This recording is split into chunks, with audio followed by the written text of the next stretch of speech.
안녕하십니까. 팟빵 오름나그네의 교과 묵상입니다. 이번 주 교과 제목은 쉼의 대가입니다. 참된 쉼에 필요한 대가를 깨닫게 된 한 사람의 이야기를 중심으로 이번 한 주 교과 묵상을 이어가겠습니다. 그리스도 안의 쉼 제3과 7월 18일 일요일 교과 묵상입니다. 제목은 돌이킬 수 없는 잘못. 오늘 교과의 제목은 본래 영어 제목을 의역한 것입니다. 영어 제목을 직역하면 낡고 지친 이런 뜻이 있습니다. 죄를 지어서 너덜너덜해진 상태를 묘사하는 제목입니다. 죄를 지어 너덜너덜해지면 참된 쉼을 완전히 잃어버리기 때문입니다. 오늘 이야기의 배경은 이렇습니다. 어느 아늑한 봄날 저녁 따분해하던 왕 다윗은 왕궁의 옥상을 거닐고 있었습니다. 그는 그 시간에 따분해하고 있으면 안 되었습니다. 본래는 요단강 반대편에서 그의 군대와 함께 있었어야 했습니다. 그는 하나님의 백성들을 이끌고 암몬을 패배시킨 후 마침내 왕국의 안정을 도모해야 했었습니다. 그가 있어야 할 곳에 있지 않으므로 다윗은 유혹을 향해 문을 열었습니다. 성경 사무엘하 11장 1절에서 5절을 보면 5절 안에 엄청난 범죄가 간략하게 서술되어 있습니다. 다윗이 왕궁 옥상을 거닐고 있다가 멀리 보니 한 여인이 목욕을 하고 있었는데 심히 아름다워 보였습니다. 다윗은 그 여인을 보다가 죄된 충동질에 넘어갔습니다. 그날 저녁 다윗은 밧세바와 동침하였습니다. 그녀는 다윗의 충직하고 믿음직스러운 부하장교의 아내였습니다. 고대의 많은 왕들이 그렇듯이 다윗도 절대 권력을 가지고 있었습니다. 왕으로서 다윗은 다른 백성들에게 적용되던 법을 지킬 필요가 없어 보였습니다. 하지만 다윗 가문의 그 뒤 고통스러운 삶의 역사는 왕이라 할지라도 하나님의 법 위에 있을 수 없음을 교훈하고 있습니다. 참으로 율법은 보호와 울타리의 위치에 있는데 왕이라도 그 밖으로 넘어가면 가혹한 결과들을 만나게 되었습니다. 다윗이 하나님의 율법을 어기자마자 그 생애 전체에 영향을 미칠 결과들이 기다리고 있었습니다. 다윗은 자신의 일탈이 숨겨질 거라고 생각했지만 밧세바는 그의 남편이 멀리 전쟁터에 있는 상황에서 임신이 되었습니다. 사무엘하 11장 6절에서 27절을 읽어보면 그 뒤 다윗이 이 일을 어떻게 무마시키려고 시도했는지 그 과정에서 저지른 또 다른 범죄가 기록되어 있습니다. 다윗의 계략은 매우 치밀했습니다만 우리아를 집에 보내어 아내와 동침하게 하려던 계획은 결국 실패하고 말았습니다. 명망이 높았던 우리아는 집에 가서 좀 쉬라는 왕의 그 교묘한 제안에 대해서 이렇게 답합니다. 언약궤와 이스라엘과 유다가 야영 중에 있고 내 주 요압과 내 왕의 부하들이 바깥들에 진치고 있거늘 내가 어찌 내 집으로 가서 먹고 마시고 내 처와 같이 자리이까. 내가 이 일을 행하지 아니하기로 왕의 살아계심과 왕의 혼의 살아계심을 두고 맹세하나이다 하니라. 마침내 자포자기한 다윗은 자신의 죄를 덮기 위해서 우리아 암살에 관한 계획을 원격으로 조종하게 되었습니다. 왕의 명령이라면 범죄도 서슴지 않던 요압이 우리아를 암살하려는 조종에 기꺼이 참여하였고 그 일은 성사되었습니다. 다윗은 하나님이 그렇게 많은 것을 주셨는데도 불구하고 지저분한 범죄를 저지르는 데까지 그렇게 타락하다니 믿을 수 없는 일이 일어나 버렸습니다. 우리가 누구이든 어떤 선한 일을 했든 이 이야기에서 어떤 교훈을 얻을 수 있을까요? 참된 쉼이란 그저 한가하고 따분한 시간이 아닙니다. 참된 쉼은 반드시 지켜져야 할 것이 지켜질 때에 있습니다. 사람이 있어야 할 곳에 있고 주님이 주시는 사명을 수행할 때 은혜로 누리는 시간들을 통해서 제공되는 것이 참된 쉼입니다. 참된 쉼에는 하나님의 말씀에 대한 변함없는 순종이라는 비용이 언제나 필요합니다.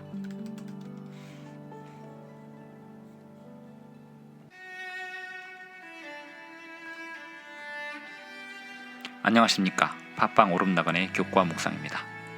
그리스도 안의 쉼 제3과 7월 19일 월요일 교과 묵상입니다. 제목은 경종을 울리는 소리.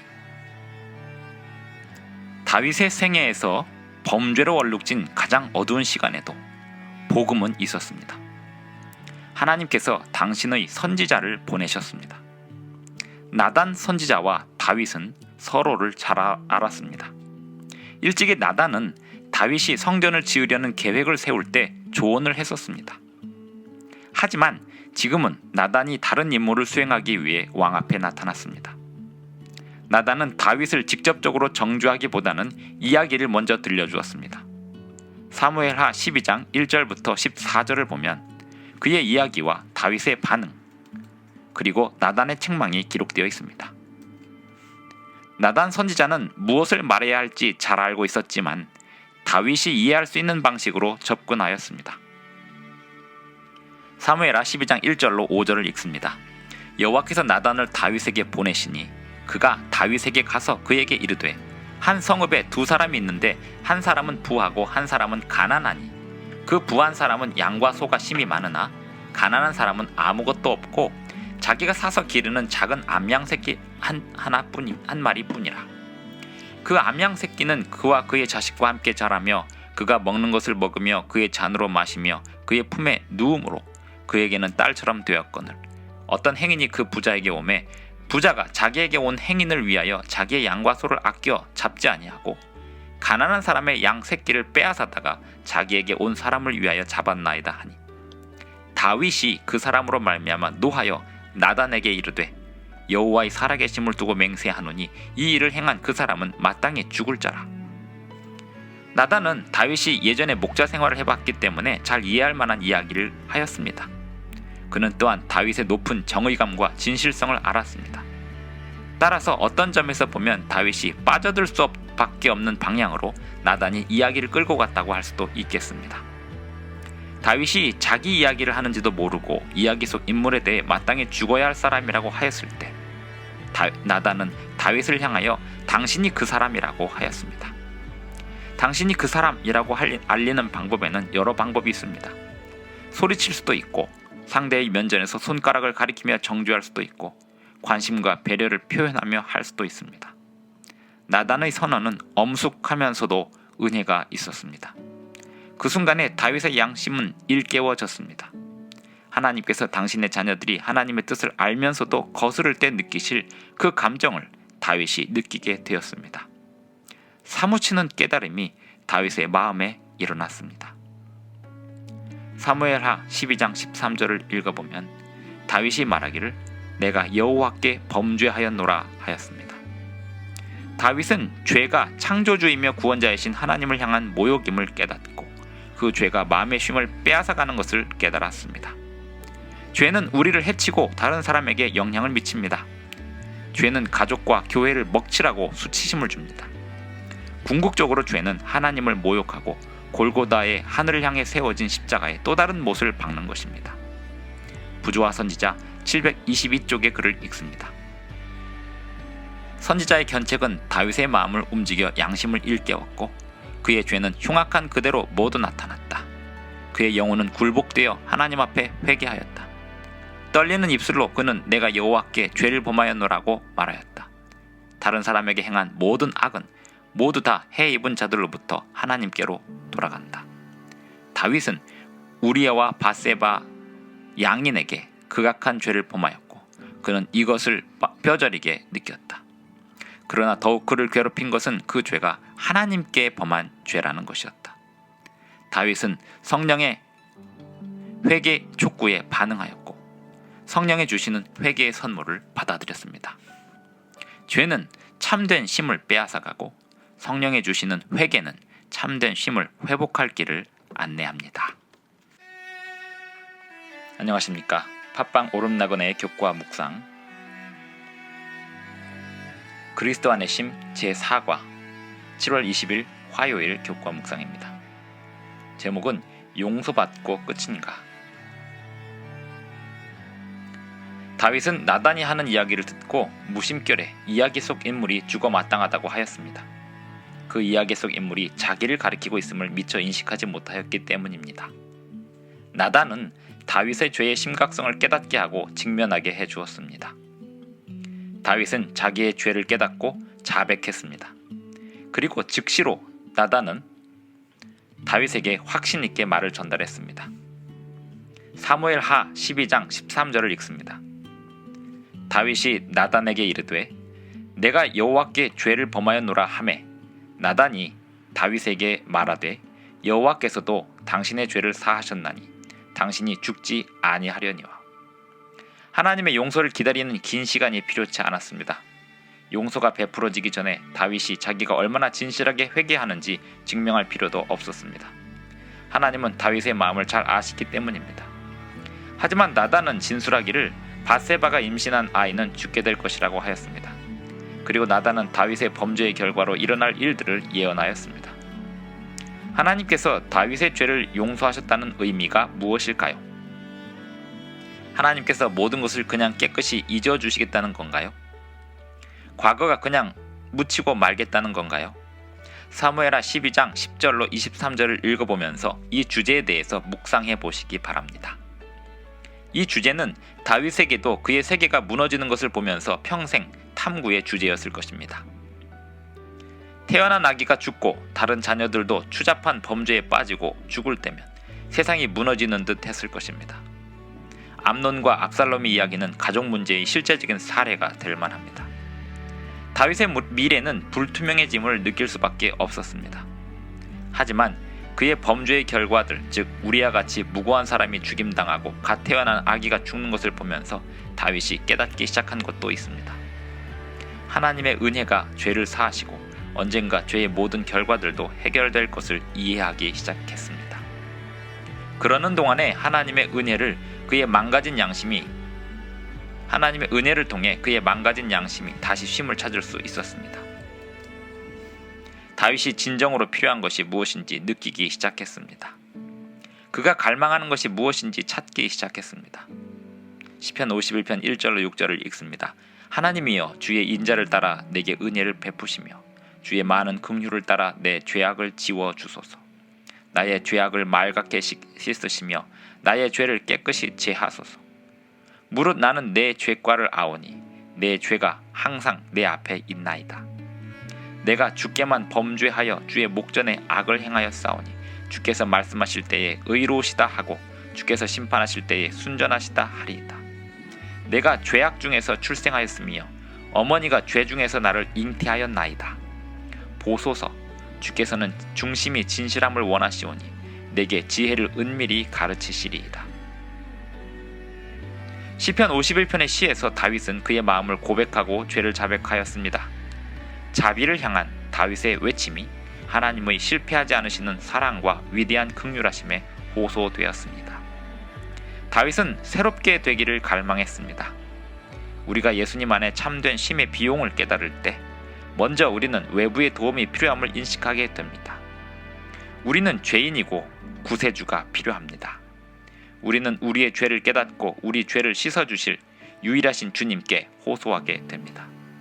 우리를 씻어주시고 깨끗하게 하사 새롭게 하실 유일하신 주님을 찾게 됩니다. 이렇게 할 때 우리는 용기를 갖게 됩니다. 간음자요, 살인교사자요, 또한 적어도 10계명의 5가지를 범한 사람이 주님께 호소하였고 하나님의 용서 약속을 얻은 것을 다윗의 생애를 보면서 알게 됩니다. 하나님께서 다윗을 용서하셨다면 우리는 거기서 어떤 소망을 얻을 수 있을지 생각해 보십시다.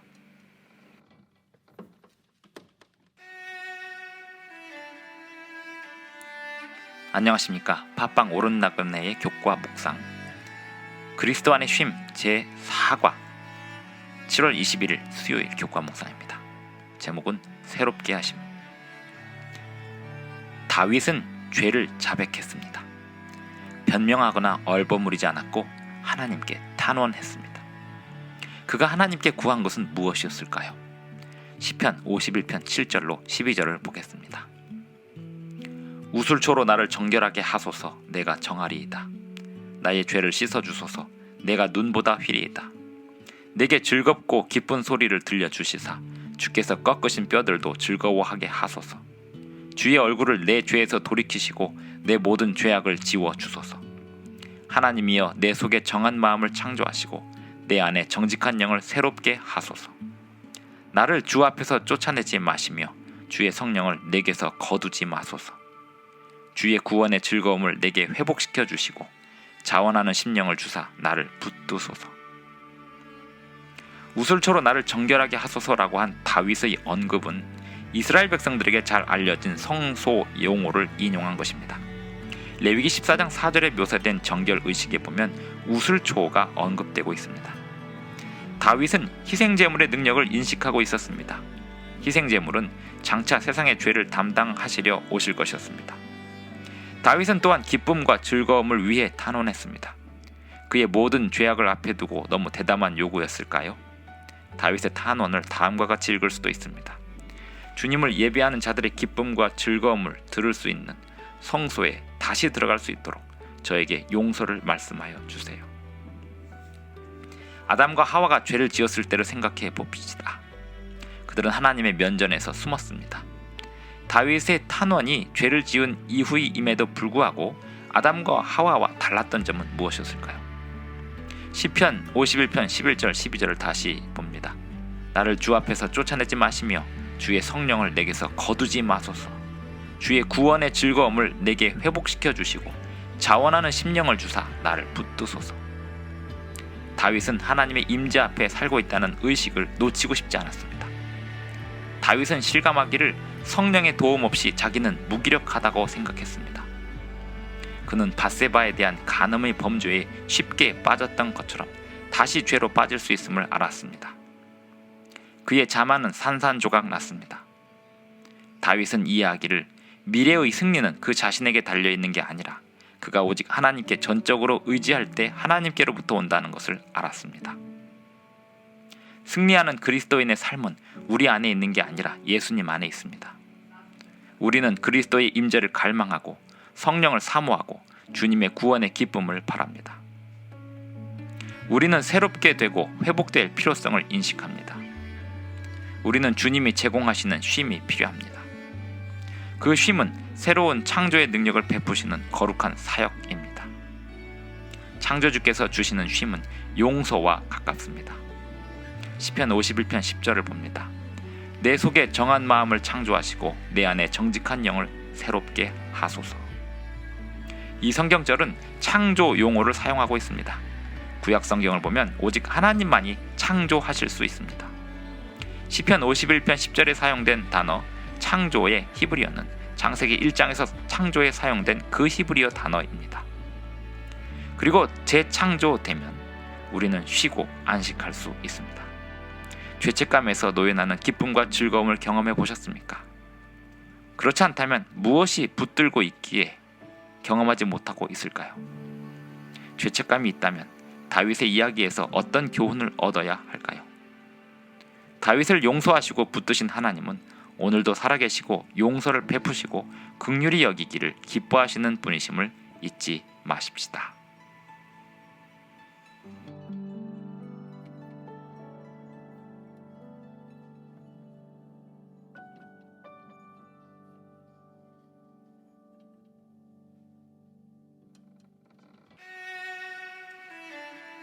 안녕하십니까. 팟빵 오름나건의 교과 묵상 그리스도 안의 쉼 제4과 7월 22일 목요일 교과 묵상입니다.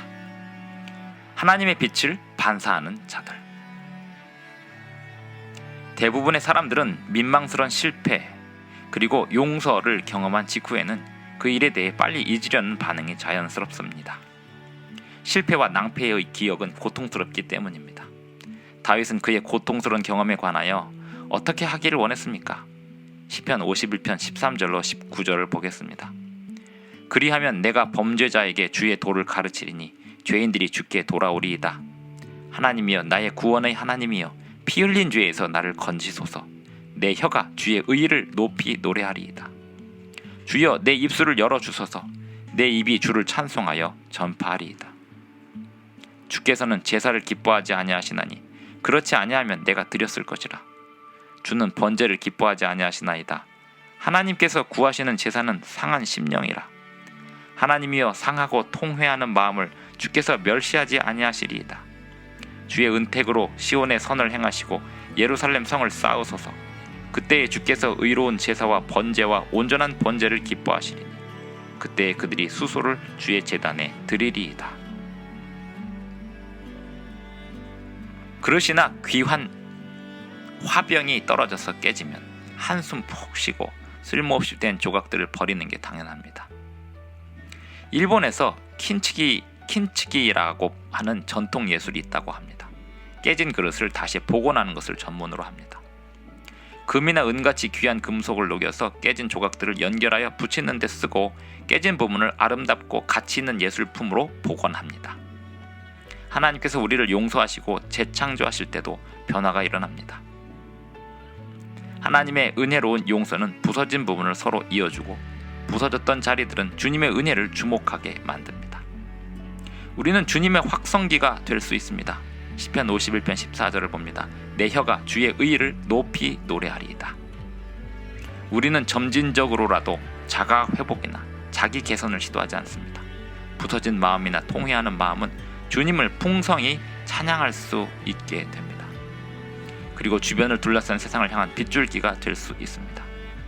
용서받은 경험은 용서를 필요로 하는 다른 사람들에게 희망과 용기가 됩니다.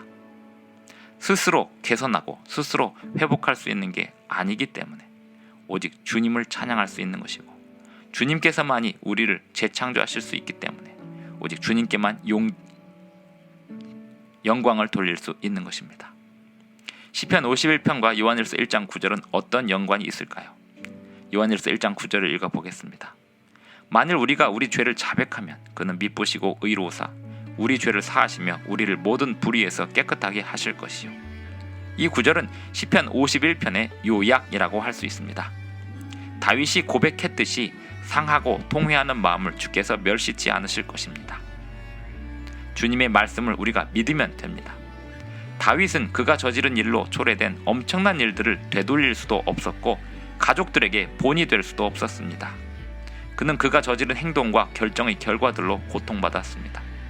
그러나 다윗은 그 자신이 주님께로부터 용서받았음을 알았습니다. 그는 신실한 신뢰가 필요함을 알았는데 언젠가 하나님의 어린 양께서 오셔서 그를 대신하여 서실 것임을 알았습니다. 요한일서 1장 9절의 약속을 바로 지금 오늘 적용하는 방법이 무엇일까요? 하나님의 약속이 우리를 위해서도 주신 약속임을 알 때 어떤 느낌이 들까요?